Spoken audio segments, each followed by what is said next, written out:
Good morning students. Welcome to 11th standard economics. Okay. So நம்ம 8th lesson discuss பண்ணிட்டு இருக்கோம் Indian economy before and after independence. Okay. Before independence Indian economy எப்படி இருந்தது, after independence கொஞ்சம் கொஞ்சமாக Indian economy எப்படி develop ஆயிருக்கு அப்படிங்கிறத நம்ம டிஸ்கஸ் பண்ணிட்டு இருக்கோம். இதில் லாஸ்ட் கிளாஸில் பார்த்தீங்கன்னா இம்பார்ட்டன்ட் லார்ஜ் ஸ்கேல் இண்டஸ்ட்ரீஸ் இந்தியாவில் என்னென்ன லொக்கேட் ஆகிட்டு இருக்கு, அதை ஃபாலோ பண்ணி ஸ்மால் ஸ்கேல் இண்டஸ்ட்ரீஸ் என்னென்ன, ஓகே, அதோட ரோல் கண்ட்ரிஸோட எக்கனாமிக் டெவலப்மெண்ட்டுக்கு ஸ்மால் ஸ்கேல் இண்டஸ்ட்ரீஸோட ரோல் என்னென்ன அப்படிங்கிறத we can discussed in last class. Okay, so today's class we are going to discuss about the public sector and also the private sector banks. Okay, இப்போ bank பார்த்தீங்கன்னா பேங்கோட role பார்த்தீங்கன்னா very important role to play the country's economic development. Okay, so finance facility without எந்த ஒரு இன்டர்ஃபரன்ஸும் இல்லாமல் all over country ஃபுல்லாக finance facility பர்ஃபெக்டாக கிடைக்குது அப்படின்னா அதுக்கு பார்த்தீங்கன்னா பேங்கோட ரோல் பார்த்தீங்கன்னா very very important role to play. Okay, அதில் பப்ளிக் செக்டார் பேங்கோட ரோல் என்னென்ன, ப்ரைவேட் செக்டார் பேங்கோட ரோல் என்னென்ன அப்படிங்கிறத இப்போ ப்ரீஃபாக பார்க்க போகிறோம். ஓகேவா, பாரு. Public sector bank is a bank in which the government holds a major portion of the shares. For example, the SBI is the public sector bank. The government holding in this bank is 58.60%. Similarly, PNP is the Punjab National Bank is a public sector bank. The government holds a stake of 58.87%. Usually, in public sector banks, government holdings are more than 50%. Okay, so public sector bank அப்படினு நம்ம எதமா describe பண்ணுறோம், அதாவது அந்த major portion of ஷேரில், ஓகேவா, இவ்வளோ percentage share holding போடுறாங்க இல்லையா, அதில் எபோவ் 50% வந்து கவர்மெண்ட் வந்து அவங்களோட கான்ட்ரிபியூஷனை ஹோல்ட் பண்ணியிருந்தாங்க அப்படின்னா those type of bank we described as the public sector bank. Above 50% of the share holding வந்து கவர்மெண்ட் போட்டிருந்தாங்க அப்படின்னா that is we described as the public sector bank. Okay, அதுக்கு best example State Bank of India, அடுத்தது PNB, Punjab National banks, இதெல்லாம் சொல்லலாம். Okay, இப்போ public sector bank should be classified into 2 category. ஒன்று வந்து நேஷனலைஸ்டு பேங்க்கு, இன்னொன்று ஸ்டேட் பேங்க்கு, அதோட அசோசியேஷன்ஸ். ஓகேவா, ஸோ நேஷ்னலைஸ்டு பேங்க் அப்படின்னா என்ன அப்படின்னு பார்த்தீங்கன்னா ஃபுல் அண்ட் ஃபுல் ஒரு பர்டிகுலர் செட்டப்க்கு அப்புறம், ஓகே, ப்ரைவேட் கிட்ட இருந்திருக்கும் ஸ்டார்டிங் ஸ்டேஜில், பட் அதோட க்ரோத் ஓரளவுக்கு எக்ஸ்டெண்ட் ஆனதுக்கப்புறம் பார்த்தீங்கன்னா அதுக்கப்புறம் அது மோனோபோலியாக க்ரியேட் ஆயிரும், ப்ராஃபிட் மோட்டிவோடு போயிடும். சரியா, ஸோ அதை கண்ட்ரோல் பண்ணுறதுக்காக ஆஃப்டர் இண்டிபெண்டன்ஸ் என்ன பண்ணாங்க அப்படின்னா ஒரு சில பேங்க்ஸை வந்து ஃபுல் அண்ட் ஃபுல் யார் அண்டர்டேக் பண்ணிக்கிட்டா, கவர்மெண்ட் வந்து அண்டர்டேக் பண்ணிக்கிட்டாங்க. அந்த மாதிரி ஃபுல் அண்ட் ஃபுல் கவர்மெண்ட் கண்ட்ரோலில் வந்த பேங்க்ஸை தான் நம்ம என்னன்னு சொல்லுவோம், நேஷ்னலைஸ்டு பேங்க் அப்படின்னு சொல்லுவோம். சரியா, பாரு, in case of nationalised bank, the government controls and regulates the functioning of the banking entity. So some examples: SBI, PNP, BOP and OBC, Allahabad Bank and also the etc. Okay, இதில் SBI State Bank of இந்தியாடா, PNB Punjab National bank, BOB அப்படிங்கிறது Bank of Baroda, BOB அப்படிங்கிறது என்னடா Bank of Baroda, OBC அப்படிங்கிறது oriented bank. Okay, OBC அப்படிங்கிறது என்ன, oriented bank. ஓகேவா, so இதெல்லாமே பார்த்தீங்கன்னா best example of nationalised banks. Okay, so however the government keeps reducing the stake in PSU, private public sector undertaking. Okay, PSU banks and when they sell their shares, so that the extent they can also become minority shareholder in these banks.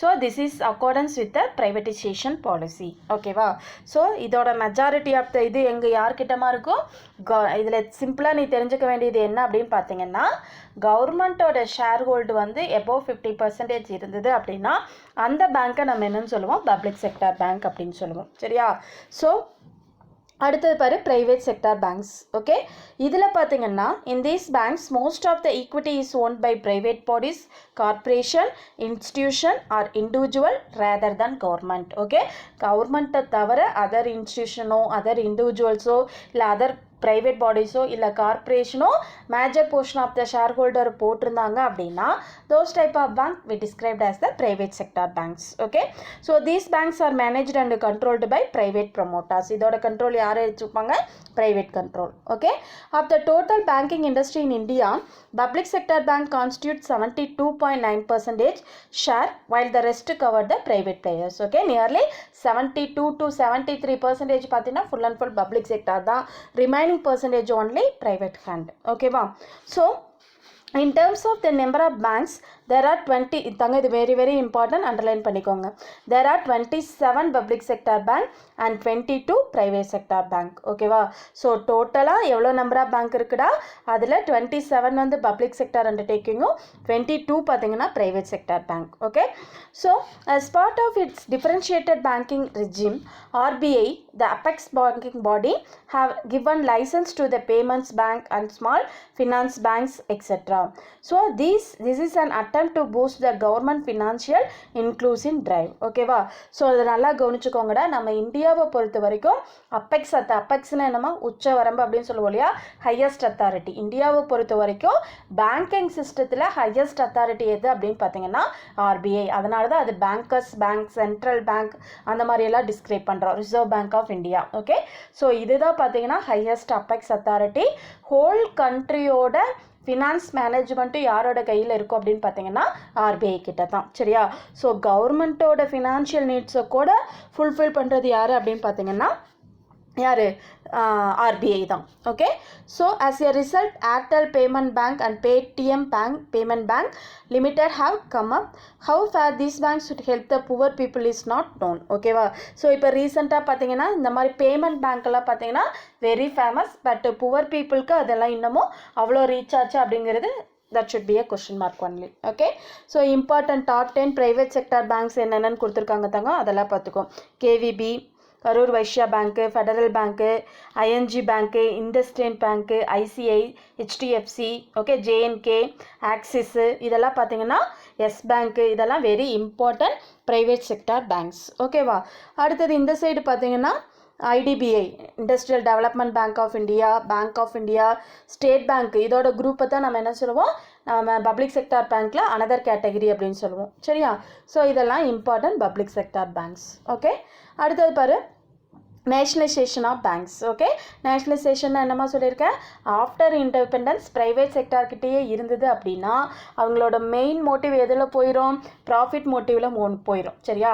So அந்த மோனோபோலியை control பண்ணுறதுக்காக ஒரு சில இதுக்கு அப்புறம் bank extend ஆனதுக்கப்புறம் full and full government undertake பண்ணிக்கிட்டாங்க அப்படின்னா those type of banks we described as the nationalisation banks அப்படின்னு சொல்லுவோம். ஓகேவா? பாரு, after independence, the government of India adopted planned economic development. For this purpose, 5-year plans came into existence since 1951. So its main objectives of the economic planning aimed at social welfare. Before independence, commercial banks were in the private sector, but these commercial banks failed in helping the government to achieve the social objectives in planning. So, therefore, the government decided to nationalize the 14 major commercial banks on 19th July 1969. Okay, again in 1980 the government took over another 6 commercial banks. தங்க நல்லா note பண்ணிக்கோங்க. இப்போ before independence வரைக்குமே பார்த்தீங்கன்னா full and full bank வந்து private கண்ட்ரோலில் தான் இருந்தது. சரியா? பட் ஆஃப்டர் இண்டிபெண்டன்ஸ் பார்த்தீங்கன்னா 1950 ஆஃப்டர் டெமோக்ரஸிக்கு அப்புறம் பார்த்தீங்கன்னா நம்ம கண்ட்ரி ஒரு பிளானடு கண்ட்ரியாக வந்தது. ஓகே, 5 years பிளான்ஸ் இந்த மாதிரிலாம் ட்ரா பண்ணி எக்கனாமிக் டெவலப்மெண்ட் அச்சீவ் பண்ணுறதுக்காக they can formulate various plans and policies also. So அந்த மாதிரி சுச்சுவேஷனில் கவர்மெண்ட் என்ன பண்ணாங்க அப்படின்னா பீப்புளோட வெல்ஃபேர் இம்ப்ரூவ் பண்ணுறதுக்காக, வெல்ஃபேர்னா நம்ம நலம், ஹெல்த்து, எஜுகேஷன் இந்த மாதிரி ஃபெசிலிட்டிஸை இம்ப்ரூவ் பண்ணுறதுக்காக they can draw the various types of plans and policies. அப்போ பீப்புளோட வெல்ஃபேரை இம்ப்ரூவ் பண்ணணும் அப்படின்னா பேங்க் ப்ரைவேட் செக்டார்கிட்ட இருந்தது அப்படின்னா அது ப்ராஃபிட் மோட்டிவாக போயிடும். அதுக்காக கவர்மெண்ட் என்ன பண்ணிக்கிட்டாங்க, அதை ஃபுல் அண்ட் ஃபுல் அடாப்ட் பண்ணி அந்த கமர்ஷியல் பேங்க்ஸ் எல்லாமே நேஷ்னலைஸ்டு பேங்காக கன்வெர்ட் பண்ணிட்டாங்க. ஓகே, இதில் நோட் பண்ணிக்கோங்கடா. 19th July 1969 14 கமர்ஷியல் பேங்க்கை நேஷ்னலைஸ்டு பேங்காக மாற்றினாங்க. எகெயின் 1980 ஒரு 6 பேங்க்கை வந்து மறுபடியும் என்ன பண்ணாங்க, நேஷ்னலைஸ்டு பேங்காக கன்வெர்ட் பண்ணாங்க. ஓகேவா? ஏன் வந்து இதோட மெயின் அப்ஜெக்டிவ்ஸ், ஏன் வந்து இந்த பேங்க்ஸ் எல்லாம் நேஷ்னலைசேஷனாக மாற்றினாங்க அப்படின்னு பார்த்தீங்கன்னா ஃபஸ்ட்டு மெயின் அப்ஜெக்டிவ்ஸ் பாரு, The main objectives of nationalization was to attain social welfare. Sectors such as agricultural, small and village industries were in need of funds for their expansion and further economic development. Okay, so main objective ஏன் பேங்கை நேஷனலைசேஷனாக மாற்றுறாங்க அப்படிங்கிறதுக்கான main அப்ஜெக்டிவ்ஸே என்ன அப்படின்னு பார்த்தீங்கன்னா பீப்புளோட social வெல்ஃபேரை, okay, especially agriculture, industry, small scale industry, so இந்த மாதிரி செக்டாரை டெவலப் பண்ணணும் அப்படின்னா அதுக்கு நிறையா லோன் ஃபெசிலிட்டிஸ் வந்து ப்ரொவைட் பண்ணி கொடுக்கணும். அப்போ அது ப்ரைவேட்டாக இருந்தது அப்படின்னா வெல்ஃபேர் மோட்டிவோட பண்ண மாட்டாங்க. அப்படிங்கிற பர்பஸுக்காக தான் ஃபஸ்ட்டு என்ன பண்ணாங்க, இதை நேஷனலைசேஷனாக மாற்றினாங்க. And then second objectives for it, nationalization of banks help to curb private monopolies in order to ensure smooth supply of credit to socially desirable sections. Curbனா என்னமா தடுக்கிறது, prevent, ஓகேவா. சப்போஸ் இது ப்ரைவேட் கிட்டேயே இருந்தது அப்படின்னா நான் ஆல்ரெடி சொன்ன மாதிரி இது மோனோபோலியாக கிரியேட் ஆயிரும், சரியா. அப்போ எல்லா டைப் ஆஃப் பீப்புளுக்குமே கிரெடிட் ஃபெசிலிட்டி வந்து, ஏன்னா ரிச் பீப்புளுக்கு மட்டும்தான் அவங்க கொடுப்பாங்க, இன்ட்ரெஸ்ட் அதிகமாக வரும் அப்படிங்கிறக்காக. அப்போ எல்லா டைப் ஆஃப் பீப்புளுக்குமே இது போய் சேரணும் அப்படிங்கிறக்காக என்னவா மாற்றினாங்க, nationalization மாற்றினாங்க. Okay, and then in India nearly 70% of the population lived in rural areas, so therefore it was needed to encourage the banking habit among the rural population. இது very important notable points, ஓகேவா. அப்போ இந்தியாவை பார்த்திங்கன்னா Indian எக்கானமியை ஒரு village எக்கானமின்னு describe பண்ணுற அளவுக்கு nearly 70% of the people எங்கே தான் இருந்தாங்க, வில்லேஜில் தான். அப்போ அந்த பீப்புள்கிட்டையும் பேங்கிங் ஹேபிட் இம்ப்ரூவ் பண்ணணும் அப்படின்னா யார் ப்ரைவேட் போய் வில்லேஜில் பிரான்ச் ஓப்பன் பண்ணுவாங்களா, தட் இஸ் இம்பாசிபிள். அப்போ அந்த மாதிரி சுச்சுவேஷனில் கவர்மெண்ட்டை நேஷனலைசேஷனாக மாற்றினா மட்டும்தான் என்ன பண்ண முடியும், அங்கே வந்து நிறையா பிரான்ச்சஸை வந்து ஓப்பன் பண்ணி அங்கே இருக்கிற பீப்புளோட ஸ்டாண்டர்ட் ஆஃப் லிவிங்கை இம்ப்ரூவ் பண்ண முடியும். ஓகேவா. அடுத்த பாரு, nationalization of bank was required to reduce the regional imbalances where the banking facilities were not available. ஓகேவா. ஸோ எந்தெந்த இடத்துலையெல்லாம் பேங்கிங் ஃபெசிலிட்டிஸ் அவைலபிளாக இல்லையோ அந்த இடத்துல வந்து இன்னமும் அதிகமாக லோன் ஃபெசிலிட்டி ப்ரொவைட் பண்ணணும் அப்படின்னாலும் that is also through possible only the government undertaking banks. Okay, and then before independence the number of banks was certainly inadequate, but after nationalization new bank branches were open in both rural and urban areas. Okay, so before independence பார்த்தீங்கன்னா ரொம்ப limited number of banks மட்டும்தான், அதோட branches மட்டும்தான் இருந்தது, சரியா. அப்போ எல்லா type of பீப்புளுக்குமே அது போய் ரீச் ஆகாது. பட் ஆஃப்டர் இண்டிபெண்டன்ஸ் பார்த்தீங்கன்னா ஓரளவுக்கு ஃபுல்லாக எல்லா இடத்துலையுமே both rural area, urban area எல்லா இடத்துலையுமே பிரான்ச்சஸ் வந்து இன்னமும் என்னாச்சு, ஸ்ப்ரெட் ஆச்சு. And then banks created credit facilities mainly to the agriculture sector and its allied activity after nationalization. Okay, so பேங்கோட இது பார்த்தீங்கன்னா அக்ரிகல்ச்சர் செக்டார்லேயும் அது ரிலேட்டடாக அலைடான துணை அப்படின்னு சொல்லுவோம் இல்லையா, ஆன்சிலரி ஆக்டிவிட்டீஸ், அதுக்கு பார்த்தீங்கன்னா ஃபினான்ஸ் ஃபெசிலிட்டிஸ் ப்ரொவைட் பண்ணுறதுல they give the main role to play. ஓகேவா. ஸோ இந்த அதுதான் நம்ம objectives of nationalisation of banks. So, after new economic policy 1991, the Indian banking industry has been facilitates new horizons of competitions, efficiency and productivity. So with all these developments, people in villages and slums depends largely on local money lenders for their credit needed. This is unfortunate. இது வந்து என்னது, இவ்வளோ bank இவ்வளோ branches open பண்ணி இவ்வளோ develop ஆனாலும் still now இன்னமும் rural ஏரியாவில் பார்த்தீங்கன்னா லோன் ஃபெசிலிட்டிஸ்க்கு டெய்லி இதுக்கு என்ன பண்ணிட்டு இருக்காங்க, லோக்கல் மணி லெண்டர்ஸையே ஹை ரேட் ஆஃப் இன்ட்ரெஸ்ட்டுக்கு டிபெண்ட் பண்ணிட்டு இருக்காங்க. இந்த நிலைமையை இன்னமும் நம்மளால் என்ன பண்ண முடியல, we can't change. இதெல்லாம் this is unfortunate. ஓகேவா தாங்க. இது நோட் பண்ணிக்கோங்க. 1969 ஒரு 14 பேங்க்கு கமர்ஷியலைசேஷனாக மாற்றினாங்க இல்லையா, அது என்னென்ன பேங்க் அப்படின்னு பார்த்துக்கோங்க. ஓகே, அகெயின் 1980 பார்த்தீங்கன்னா ஒரு 6 பேங்க் வந்து நேஷனலைசேஷனாக மாற்றினாங்க. Andhra bank, corporation, New Bank of India, oriented Bank of Commerce, okay, and then Punjab and Sind bank, Vijaya bank. இதெல்லாம் 80s மாற்றின பேங்க்கு, இதெல்லாம் 1969 சேஞ்ச் பண்ண பேங்க். ஓகேவா. இதோட ஷேர் கேபிட்டல் பார்த்துக்கோங்கடா. 1969 14 பேங்க்ஸு, இதோட டெபாசிட் பார்த்தீங்கன்னா எபோவ் 500 crores. ஓகே, பட் 1980 6 பேங்க்கு, இதோட டெபாசிட் பார்த்தீங்கன்னா எபோவ் 200 crores. ஓகேவா. இது வெரி வெரி இம்பார்ட்டன்ட், இதை கொஞ்சம் தெளிவாக பார்த்துக்கோங்க. ஓகே, அடுத்து பாருங்கடா, performance of India's 5 years plan. Okay, நான் ஆல்ரெடி சொன்ன மாதிரி 1950s ஓகேவா, ஜவஹர்லால் நேரு வந்து பார்த்தீங்கன்னா ரஷ்யாவில், சோவியத் ரஷ்யாவில் பிளானிங் ஸ்ட்ராட்டஜி அப்படின்னு ஒரு கேட்டகரியை கொண்டு வந்து அவங்க குயிக்காக பார்த்தீங்கன்னா நிறைய டார்கெட்டை வந்து அச்சீவ் பண்ணாங்க. ஓகேவா, ஸோ அதை ஃபாலோ பண்ணி அங்கே வந்து 7-year பிளான், பட் நம்ம கண்ட்ரியில் வந்து பார்த்தீங்கன்னா 5 years plans. Okay, Jawaharlal Nehru தான் ஃபஸ்ட்டு வந்து இதை இன்ட்ரடியூஸ் பண்ணார். எதுக்காக அப்படின்னா நம்மளோட எக்கனாமிக் டெவலப்மெண்ட்டை, நம்ம டார்கெட்டை, கோலை அச்சீவ் பண்ணுறதுக்காக. ஓகேவா, ஸோ அதுதான் இதில் கொடுத்துருப்பாங்க பாரு. Economic planning is the process in which the limited natural resources R used skillfully so as to achieve the desired goal. So the concept of economic planning India or 5-year plan in derived from Russia. Okay, எங்கிருந்து மாதிரி receive பண்ணாங்க, first ரஷ்யாவில் தான் ஆரம்பித்தாங்க. But India has launched 12 5 years plan. Okay, இப்போ நம்ம 12th plan முடிச்சு 13th பிளானில் இருக்கிறோம். 12 5-year plan will be last one. So the government of India has decided to stop the launching 5-year plans and it was replaced Niti Aayog. Okay, so first planning commission இருந்தது, but அந்த 12th 5-year plan முடிச்சோன்னே பார்த்தீங்கன்னா அதை ஃபுல்லாக அப்படியே replace பண்ணி என்னவா மாற்றிட்டாங்க, நித்தி ஆயோக் அப்படின்னு அதை நேம் வந்து சேஞ்ச் பண்ணிட்டாங்க. ஓகேவா, ஸோ இப்போ ஃபஸ்ட்லேருந்து எத்தனை பிளான், அதோட மெயின் அப்ஜெக்டிவ்ஸ் என்னென்ன அப்படிங்கிறத ப்ரீஃபாக பார்க்கலாம். Okay, so first 5-year plan பார்த்தீங்கன்னா இதோட பீரியட் 1951 to 1956. ஓகே, இது பார்த்தீங்கன்னா it was based on the Harrod Domar model. இதுக்கு பேர் என்னடா, ஹாரோட்-டவுமர் மாடல். ஓகே, ஸோ இதோட மெயின் ஃபோக்கஸ் என்ன அப்படின்னு பார்த்தீங்கன்னா, its main focus on agriculture development of the country. So this plan was successful and achieved the GDP growth rate 3.6%. ஓகேவா, so first plan எப்பப்பா, இதை நீங்கள் பார்க்க வேண்டியது அதோட இயர் 1951 to 56.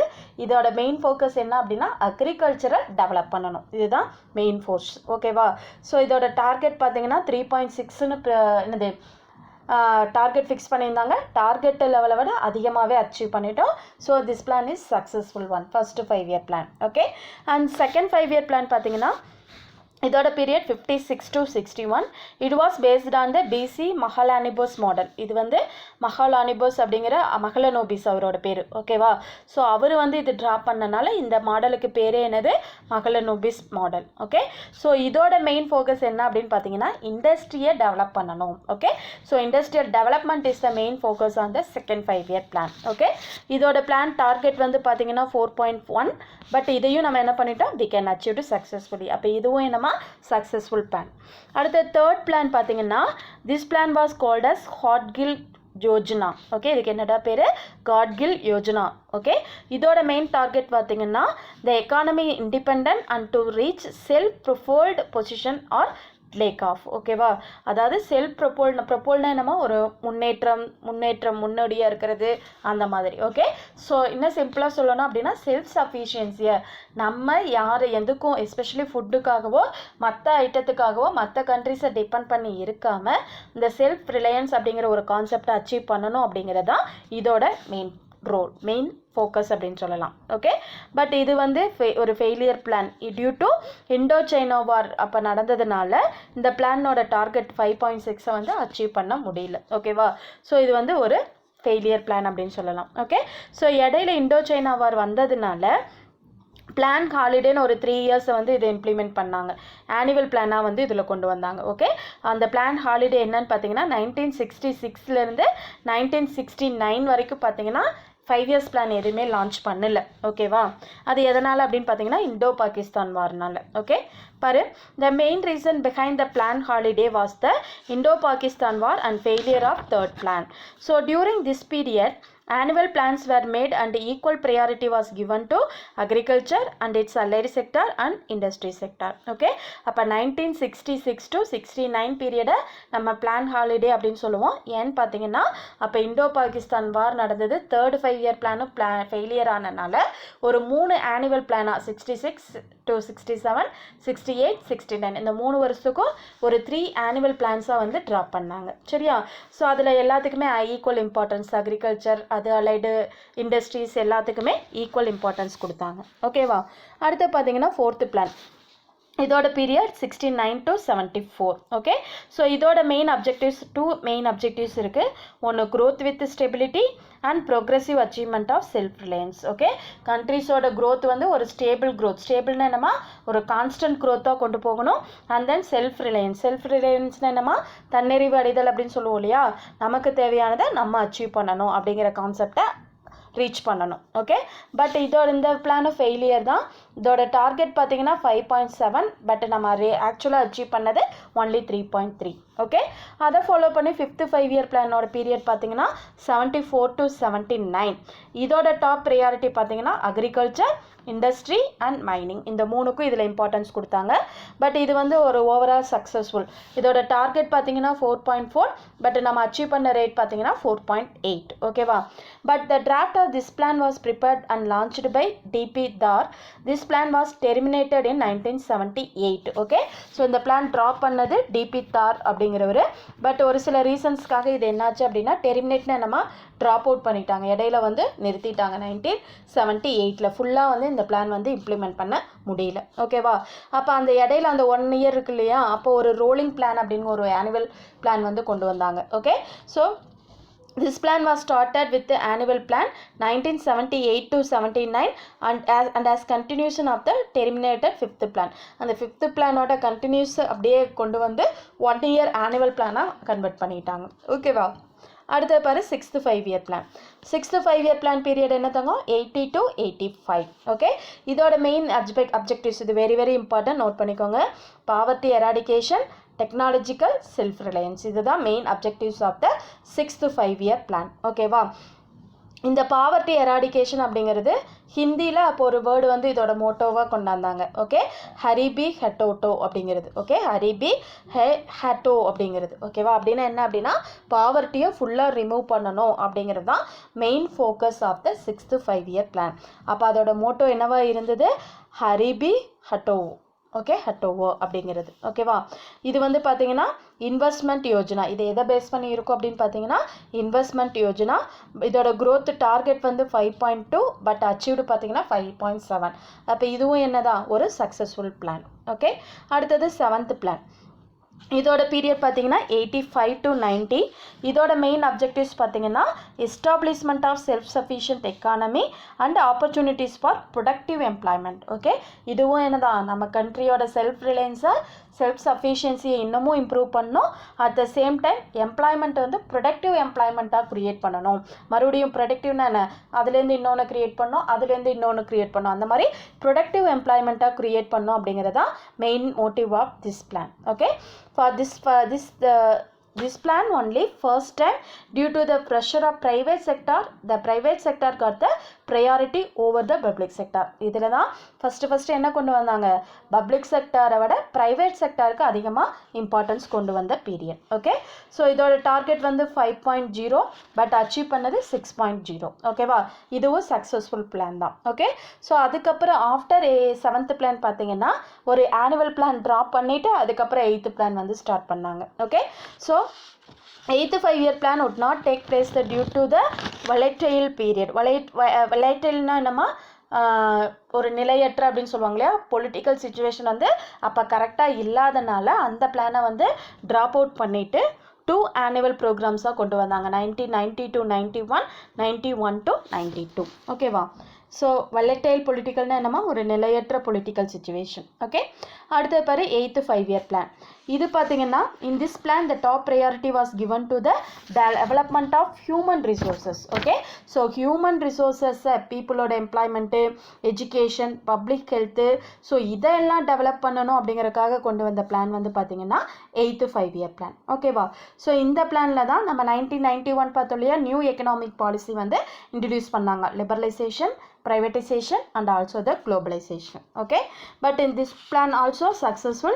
இதோட டார்கெட் பார்த்தீங்கன்னா 5.6, பட் அச்சீவ் பண்ணது பார்த்தீங்கன்னா 6.8. ஓகே, அடுத்தது பாருங்கடா 9th 5-year பிளான். இது வெரி இம்பார்ட்டன்ட்.